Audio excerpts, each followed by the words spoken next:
नमस्कार मित्रों, स्वागत है आपका दिव्य कहानी चैनल पर, जहां हम आपके लिए लेकर आते हैं पौराणिक कथाएं, प्रेरणादायक कहानियां, व्रत कथाएं और भक्ति से भरी दिव्य प्रसंग। हर कहानी में छिपा है एक गहरा संदेश और जीवन को सिखाने वाला सार।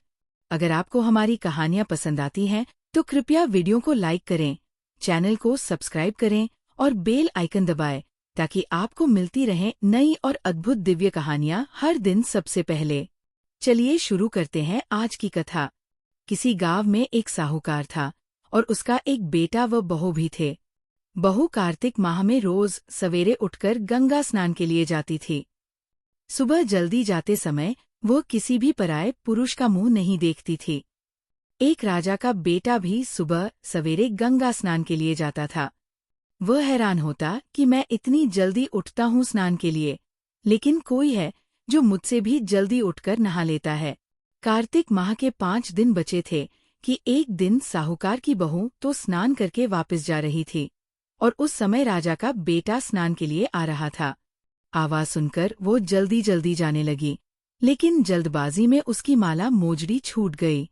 राजा के बेटे ने उसकी माला मोजड़ी उठा ली और सोचने लगा कि जिस स्त्री की यह माला मोजड़ी इतनी सुंदर है, वो स्त्री कितनी सुंदर होगी। उसने पूरे गांव में मुनादी करवा दी कि जिसकी तह माला मोजड़ी है, वो 5 रात मेरे पास आएगी। साहूकार के बेटे की बहू ने कहलवा दिया कि मैं 5 रात आऊंगी, लेकिन किसी को साख भरने बैठा देना। राजा के बेटे ने एक तोते को पिंजरे में बंद कर गंगा किनारे पेड़ पर टांग दिया। बहू सुबह के समय आई, पहली पैरी पर पैर रखा और बोली, हे कार्तिक के ठाकुर राय दामोदर, 5 पांडु छठे नारायण भीखम राजा, उस पापी को नींद आ जाए। राजा के बेटे को नींद आ गई। बहू नहा धोकर चलने लगी तो तोते से बोली, सुवा सुवा, तेरे गल डालूंगी हीरा, मेरी साख भरियो वीरा। सुवा बोला कि कोई वीर भी साख भरता है क्या? वह फिर बोली, सुवा सुवा, सुबह तेरे पग घालूंगी नेवर, साख भरियो मेरे देवर। सुवा ने कहा, ठीक है भाभी, मैं तेरी साख रखूंगा। वह तो कहकर चली गई।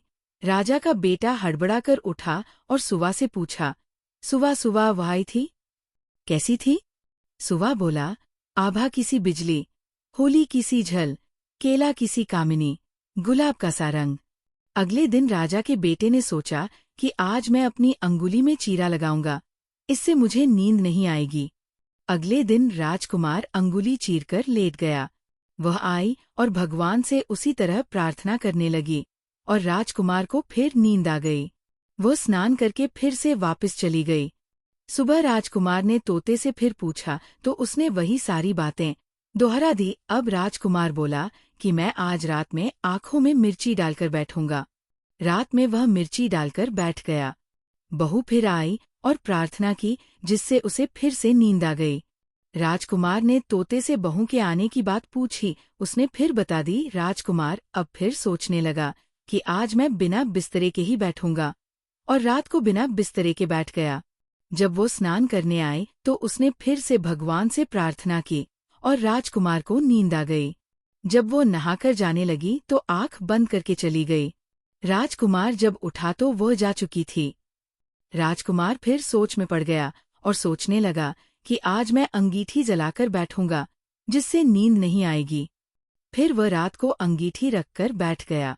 साहूकार की बहू आई और वो भगवान से प्रार्थना करने लगी कि आपने 4 रातें तो निकाल ली, अब ये रात और निकाल दो। भगवान ने उसकी बात रख ली और राजकुमार को नींद आ गई। जब वो नहाकर जाने लगी तो तोते से बोली कि इस पापी को कह देना कि 5 रातें पूरी हो चुकी है, वह मेरे मोतियों की माला मेरे घर भिजवा दे। सुबह राजकुमार की आँख खुली तो उसने तोते से पूछा कि क्या वह आई थी, तो तोते ने कहा, हाँ, वह आई थी और उसने अपनी माला मंगवाई है। ये सुन राजकुमार सोचने लगा कि वह तो सच्ची थी, तभी तो भगवान ने भी उसका सत्य रखा। कुछ समय के बाद राजकुमार को कोढ़ हो गया।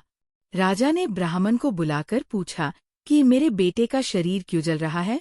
ब्राह्मण ने विस्तार से सारी बात राजा को बताई कि इसने क्या किया था। ब्राह्मण ने कहा कि इसने पतिव्रता स्त्री पर बुरी नजर डाली, इसलिए ये इस रोग से पीड़ित हुआ है। राजा ने इसके ठीक होने का उपाय पूछा तो ब्राह्मण ने कहा कि ये उस साहूकार की बहू को धर्म की बहन बनाए और रोज उसके नहाए हुए जल से ये स्नान करें, तब ये ठीक हो सकता है। राजा साहूकार की बहू की माला लेकर साहूकार के घर गया और बोला कि यह माला आपकी पुत्रवधू की है, इसे लें और आपकी बहू के नहाए हुए जल से मेरे बेटे को नहला दे। साहूकार बोला कि वह तो किसी पराये पुरुष का मुंह तक नहीं देखती, आप उसे इस नाली पर बिठा दीजिए, जब वो ऊपर नहाएगी तब नीचे इस नाली के पानी से आपका पुत्र नहा लेगा। राजकुमार ने सा ही किया और कुछ समय बाद उसका शरीर चंदन सा हो गया। हे पंच भीखू देवता, जैसे आपने साहूकार की पुत्रवधू का सत्य रखा, वैसे ही सभी का रखना।